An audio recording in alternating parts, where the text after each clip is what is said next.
आरो गमायैनो जेलाव हाबफिननाय सानहालागै आदाया गांसेल' आर'नाइ गानदों। दिल्लीनिफ्राय बुंहरखांदों आंनो रावबो बिबार थफ्ला होफैनो नाङा, आंखौ रावबो आर'नाइजों बरायनो फैनाङा, आं बरायजाया। जि जाबाय जाबाय बे एकर्डखौ लानानै जों खौसे आवगायगोन, बर' हारिखौ आं खौसे खालामनो हानाय दिनहालागै आङो आर'नाइ गाना।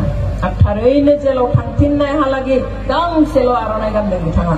बे आर'नाइया जाबाय गावनि केम्पआव जेब्ला सुक्ति खालामना फैखांनानै गावनि आफादनि केम्पआव हाबहैदों, बेयाव केम्पनि गावनि एनडिएफबिनि गथ'फ्रा गानहोनाय आर'नाइखौल' गानदों। नाथाय मावहांनाय खामानिया आद्रा जानानै बिथाङा थांफिननो गोनां जाबाय। जों मिन्थिया बिथांखौ हरफिननायनि आन्दोआव मा दङ। दिनै प्रमद बर' बिथाङा गुबुन गुबुन मेलाव बुंदों, मिडियाफ्राव बुंदों जे बे गोरोबथानि गेजेरजों बर'फ्रा गिदिर एचिभमेन्ट मोनबाय, बिराद गिदिर जोंहा लाब जाबायनो। मा लाब?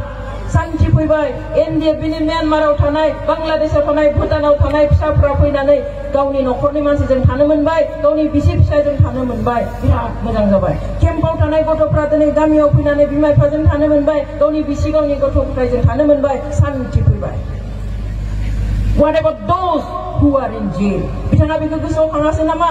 ना बिथाङा मा सानो जे जायफ्रा दिनै फांसिनि अर्डार लानानै जेलाव दङ, जायफ्रा दिनै थैजासिम साजा लानानै जेलाव दङ, 100 जननिख्रुइबो बारा दिनै एक्स एनडिएफबिफोर जेलाव दङ, बिथांमोना मा गावनि गामियाव गावनि न'खरनि मानसिजों, गावनि बिसिजों, गावनि गथ'फोरजों थानो मोन्थाय गैयामोन नामा? बेनो नामा आसल सान्थि? दिनै एनडिएफबिनि गथ'फ्रा दाबो मेगन मोदै उगारनानै बुङो, प्रमद बर'आ जोंखौ जि लाइनाव लांदों जों बेनि थाखाय सुक्ति खालामाखै। जों गावनि न'खरनि मानसिजों थानो, गावनि हिनजावजों गावनि फिसाजों थानो थाखाय जोङो एकर्ड खालामाखैमोन। जोंनि एकर्डआ बर' हारिनो, बे हालामनो माबा मोनसे बांसिन गोहो होथों होननानैसो जोङो जोंनि political rights, social rights, everything, economical rights गासैबो लेजिस्लेटिभ आरो एडमिनिस्ट्रेटिभ पावार आरो एरिया एक्सटेनसना जाहाथे बारा जायो बेनि थाखायसो सुक्तियाखौ जों जाजानो लुबैदोंमोन। जों न'आव थानो थाखाय, गावनि बिमा बिफाजों थानो थाखाय जोंनो सुक्ति नाङामोन। बिथांमोना सेक्रिफाइस खालामग्रा मानसि। अब्ला मा थागोन? दिनै एनडिएफबिखौ एपिपिएलआव थांब्लानो आलादा जायो मानसिया। एनडिएफबिखौ माबा हाजिरा बैग्रा बिपिएफनि माबा आलु गेसेव थमुक गेसेव जोंखौबो बुंनो बाद गैया। मा बिलाय? पलिटिक्सआथ' बेबादि नङा। दिनै जाय एनडिएफबिफोरखौ हाजिरा बैग्रा होननानै बुंदों, जाय एनडिएफबिफोरखौ उमुक गेसेव थमुक गेसेव होनना बुंदों, बे एनडिएफबिनि फिसाफ्रा नंगौ जेबो गैया बिसोरहा। सोरनिबा खामानि मावदोंबा थांलाय फैलाय फैसा होदोंबा लानांगोन। गावस्राबो हाजिराखौनो फैगासिनो। बहानिफ्राय फैब्रबनानै धोनि जाखो? एकर्डनि सप्तासे सिगाङाव फैनानै दिनै फेरेंगा मोना बहानिफ्राय धोनि जाब्रबखो? बहानि गारि लाब्रबनानै दिनै केन्डिडेट जाब्रबखो? सोरबायाथ' होदों। अब्ला जों बुंगोन नामा बिथांमोनखौबो हाजिरा बैनाय होननानै? इउपिपिएलनि जों बुङा। दिनै बे एनडिएफबिनि फिसाफ्रा जों नुदों 9 तारिखआव 9 मार्चआव जि खालि एनडिएफबिखौ सिफायदोंमोन, डिसबेन्ड खालामदोंमोन, ओइ खालि मेगन मोदै गनो गोनां जादों। एनडिएफबिनि लिडारफ्रा बे एनडिएफबिनि फिसाफोरनो, केडारफोरनो, मावथिफोरनो जेबो हरनो हायाखै। गोदोनाव आर'नाइ गांसे गांसेल' सोनानै न'आव हरदों। बेखौबो थोआखै, आर'नाइ होजोबनोबो थोबावाखै। न'आव थांनानै उन्दुनो बिसना गैया। सोरबाया केम्पनि बिसनाखौ लानानै थांदों, सोरबाया गामियाव धोनि मानसि सासेया बिसोरनो बिसना गोदान बायनानै होदों, बेयाव उन्दुदों बिसोरो। बिनि उनाव जोङो माब्रै रान जायहा 34 years 34 बोसोर बर'नि थाखाय, बर'खौ खर' दैखांना थांनानै थानो थाखाय रैखाथि होबोबाय, बिसोरखौ दिनै जों एकर्डनि बोसोरसे जायैयावनो जों इसिबां अपमान बोरै खालामनो हानो? आइफोर आफाफोर, जोंनि मेन्टेलिटिया बेबादिब्ला अब्ला फैगौ समफ्राव जुदि हारिखौ रैखाथि होनो आरो गसंनो गोनां जायोब्ला रावबो ओंखारनाय नङा। दिनै सोर मावबोनाय, सोर दांनाय बेखौ मिन्थिया। आं मावजोबदों, आं खालामदों। दिनै आबसुनि गथ'फ्रा बुङो, फेसबुकाव लिरो, बे आं ओरैनो बुंनाय खोथा नङा, जे दिनै प्रमद सारा बे एकर्डखौ खालामनानै होआमोनब्ला एनडिएफबिनि गासिबो सेंग्राफोरा गावथार जाजोबसिगौमोन, एनडिएफबिनि गासिबो सेंग्राफोरा रानथाब सेवथाब थैजोबनोसैमोनलायनो। नङा, बे नंखाय। एनडिएफबिनि जि सोमावसारनाय हाथियारजों बे सोमावसारनायखौ भारत सरकारा स्वीकृति होदों, गनायथि होदों, रिकगनिशन होदों।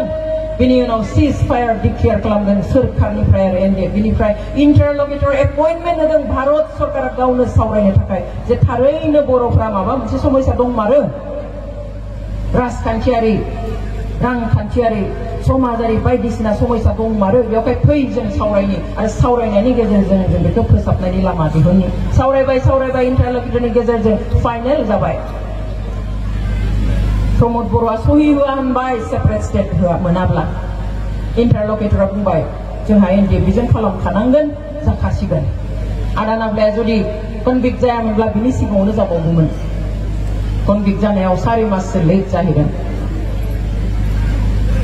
दा बेवहाय खोथाफोरखौ ओरैनो बुंब्ला जाया जों गासैखौबो मिन्थिनांगोन दिनै आंखौ बुंगोन सोरबाखौ बुंगोन मा मोन्थाय दं आंखौ दिनै हज्रिगाव बुङो भिडिअ बानाय बे अनजालि दैमारियालाय मा बिलाय बिटिआरनि सायाव बेहा बुंनो मोनबो अधिकार गैयानो मानो गैया बिटिआर सुक्तिया NDF नि सुक्ति NDF जों जोनोम समनिफ्रायनो जों गसं मोनदों दिनै गभर्नमेन्ट जास्टिस फ्रामखौ NDF नि जि सोमावसारनाय बे सोमावसारनायाव बायदिसिना हिउमेन राइट्स भायलेट जानायनि थाखायसो जोङो बोजबखौ दाखानाय जों ओरैनो दायाखै बेखौ जि खालि बोजबखौ दानाय ओइ खालि हराव जों डिआर नाब्ला बिथाङाबो दङमोन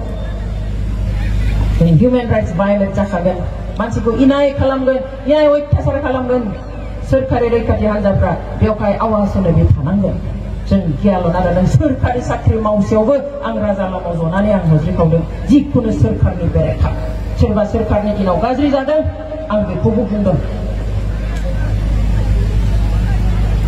दिनै मोन्थाय गैया बोरै जानो आंल' नङा साफ्रोमबो बर'आनो मोन्थाय दङ गाज्रि सोरबाया गाज्रि लानानै फैदोंब्ला बेखौ सोंखारिनो सोंनो मोन्थाय दङ थोंजोङैब्लाबो खेंसालियायैबाबो संगठनाव था दाथा नखरफ्रोमबो बर'नि साफ्रोमबो फिसाहानो कन्ट्रिबिउसन दङ थांनाय 60 बोसोरनिख्रुइबो बारा जि सोमावसारबोदों बर'नि मोन्थायनि थाखाय बेयाव कन्ट्रिबिउसन दङ बिनि उनाव मानो सोंदों दिनै NDF बिनि नामाव हारि सिबिनायनि नामाव आं मानो 6 मासनिख्रुइबो बारा आं मानो जेलाव सोजानाय आं मानो आसाम पुलिसआव मानो किडनेप खालामजानाय 10 दिन मेगन खानानै दोनजादों जानाय लोंनाय मेगन खानानै जानो गोनां जादों थादाबादि गोसोम माइनाव जोबजानानै 11 बोसोर केस सालायनानै आंहा साख्रि आंहा एप्रुभ जायाखै सोरखारि केस जानायखाय आंनि पासपर्टखौ दबथायनानै होबाय आं 9 बोसोर आं बाहेरायाव ओंखारनो हायाखै बेफोर मा रंजानायनि थाखाय नामा आंनि आबौखौ गावथारदों आंनि न'आव थांनानै आर्मिया बमा हैदों आइया थैजासिम खोमा बिंगि जानानै थादों बेफोर मा गेलेनाय नामा बेनि उनाव जों सोरजोंबा सोंजानो खालि कुइसन नों मा मावदों नोंहा बुंनो मोन्थाय गैया नोंनि मा कन्ट्रिबिउसन दं no one should ask anybody रावबो बर'आ बे सोंलुनि मोगा-मोगि जानो नाङा बिकज जों मिन्थिगौ जों मान होयो सोरबाया जुजिदों न'आव थानानै support खालामनायाबो that is also one kind of contribution each and every Boro person has got contribution towards our struggle last 60 years खोलोब বিভিন্ন সংগঠন হানজানি दैदेननायाव बर'आ कुनुदिन मेङा जिराया पिटिशननि दिननिफ्राय जुजिबोदों नांबोदों नागारसारदों दिनै जोबनायाव फैनानै जों जेब्लायबो बुङोमोन सोरखारा जोंखौ थगायो गुबुनारिया जोंखौ सोबख'यो खिन्थु दिनैनि थारिखआव जों नुबाय जोंनि मानसियानो दिनै जोंखौ फोलाबाय दिनै NDF बेखौ लाथिख' खालामनानै दिनै गुबुना गारिनि थाखाय दावराव दावसि माबोरै दिनै सोरबाया 34 बोसोर नांबाय धेमालि नामा 34 बोसोर हाथियारनि संगठन दैदेननाया सोरबा थैदों गोदान हाबदों सोरबा आथिं आखाइ बुख्रुबजादों ओंखारनो हायाखै गोदान हाबदों बेबादियै 34 बोसोर फसंनानै लाबोबाय दिनै लाथिख' खालामब्लाथ' जानाय नङा आरो बेफोर बाथ्रानि थाखाय दिनै आं BPF जों दङ जों दिनै बासायनो नांगोन दिनै फैनानै दाखालि क'क्राझाराव BJPआ बुंफैबाय देग्लाय जोङो BTC खौ लानोसै माब्रै लानो हानो